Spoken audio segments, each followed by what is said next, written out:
Hello everybody! Ngayon, meron tayong isang unboxing from PyCube Shop. I-unbox natin is ito na, syempre. Mabilis ang unboxing lang din to.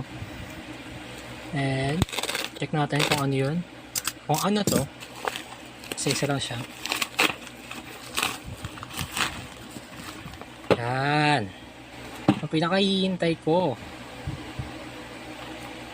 Gun Pyramix. Hindi na siya normal na Gun Pyramix. Ito ay UV coated. So, ayan. Ano siya? Recommended din siya ng mga top Pyramixers. Marami rin gumagamit ng Gun Pyra. Maliban sa Waylong at Little Magic. Ngayon ay gusto ko lang naman subukan kung anong feel nito.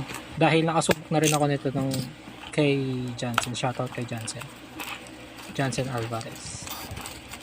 Yeah. So, paano siya bubuksan? Gato. Wow! Wow! Wow! Wow! Ito na yung Pyramix. Tabi ka muna namin dyan. Tapos, meron tayong instruction. Tsaka, parang pamphlet kung paano buuin yung Pyramix. And then, syempre, hindi mawawala yung GES nuts. So, dahil meron tayong purple, blue, yellow, nakalagay dito for sure is green. So, dito na tayo. Okay. Yeah. So, ngayon lang ako makakahawak ng UV coated. Ayan, nakata naman na nagsha-shine siya. Meron siyang reflection. Ayan, kita mo yung ilaw ko. Galing, di ba? So, kung ikukumpara ko siya sa Waylong, ito ay Waylong tapos core magnet na rin siya ng PyCube Shop at ng Little Magic. Mararamdaman mo yung difference niya. Dahil, tanggalin na natin ito. Mas magaang ang Gun Pyramix kaysa sa Waylong at sa Little Magic. Wait lang, check na natin. Mas magaang siya. Wala kasi akong pangtimbang ngayon dahil mahirap lang ako. Hindi ko alam paano yun. Wait lang, yan. Pero mararamdaman mo siya na sobrang gaang niya. Ako nagagaangan na ako sa Little Magic. Pero ngayon lang ata ako nakahawak ng ganitong kagaang na Pyramix. So, okay. First turns. Okay.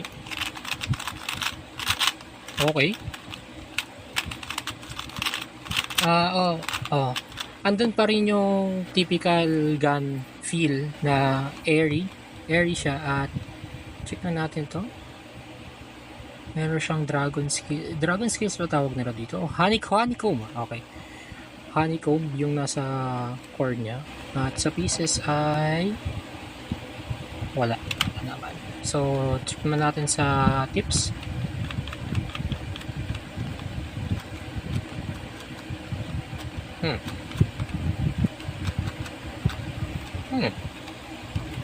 Okay, interesting.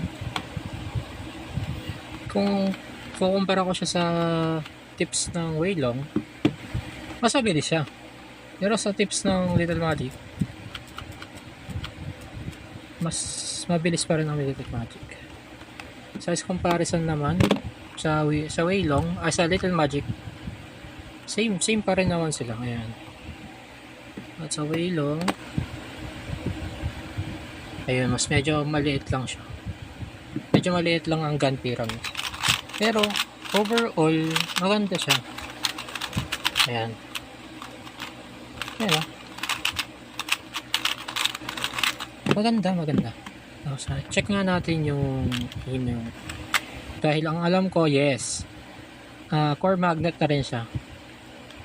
Ito yung siguro, late na ako. Kasi 2018 pa ito nilabas. Pero, ito na yung unang factory setup na mayroong core magnet. Ayan, kita ba? Ayun, basta yun siya. Yun. So, meron din siya magnet dito. Yan. Ayos, di ba? So, okay. Oh, shit. Yan, paano natin ito ilalagay? Oh no! Hindi ko siya may balik. Shit, hindi ko ba siya mabalik? Ah! Ayan. Naibalik ko na, inayos ko lang din yung ilaw ko ng onte. So, overall, maganda siya. Medyo naninibago lang ako dahil sa...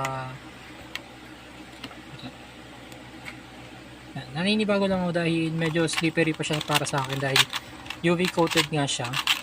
Pero overall, okay naman. Pwede kong siguro i-set up to ng pagagaling ko ng onte o lagyan ko lang siya ng silk tapos okay na yan. Pero parang gusto kong tingnan yung tingnan natin yung nuts dahil interested din ako sa nuts niya. Pero gagamit tayo ng puwersa. Pero sabi na shit, di ko matangkad. Pero ang sabi, dito daw sa gitna. Oh, yan, okay. So hindi ko na rin para kinalayangan pa. Ayan. Ayan. Ayan, kita nyo naman, di ba? Ayan. Na green yung nasa yung ang tawag mo dito? Yung nandito na, nakaset up na. Pero ang nakalagay dito sa nut is 0.6. So hindi ko pa sure kung ano yung magandang type ng nut dito. Pagtitingin pa ako. Pero siguro yun lang yun, no? Yun lang. Mamaya magkakaroon pa rin tayo ng konting review na full, hindi naman full, pero after ko na magamit, no? And thank you sa panonood, guys. So next, siguro spoilers na natin, next video ay magkakaroon na tayo ng tutorial na kung paano mag-solve ng Pyraminx at ang paano mag-solve ng Pyraminx gamit ang L4E method or intuitive L4E. And so, yun lang. Thank you everybody. And leave a like, comment, and subscribe na rin syempre. And yun lang. Bye-bye!